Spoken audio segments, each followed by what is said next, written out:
We're going to change the print ribbon in a Citizen CL-S621 thermal ribbon printer. First, open the top cover and open the print assembly by pushing down on this blue lever.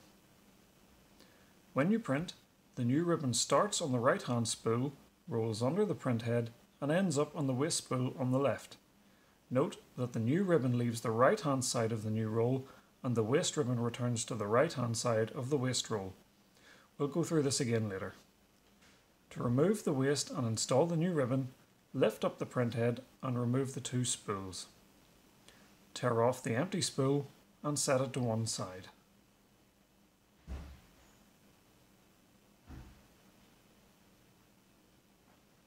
Remove the spool from the waste roll and discard the waste ribbon.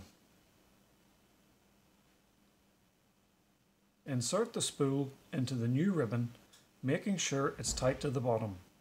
The new ribbon must leave the spool on the right hand side.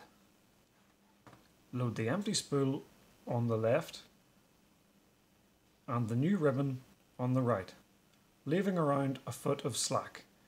You can cut off the clear plastic if this makes it easier. Wrap the ribbon around the bottom of the print assembly and up to the empty roll. Loop the ribbon underneath the empty roll and up over the right hand side. Center the ribbon carefully on the empty roll and hold it in place with a piece of tape.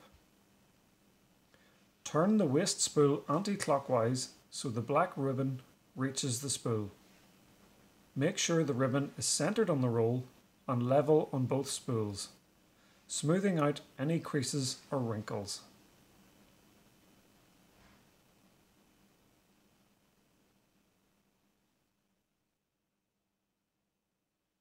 You should have a flush, smooth ribbon passing under the print head. Close the print assembly by pushing down firmly on the blue tab and close your top cover. You're now ready to print.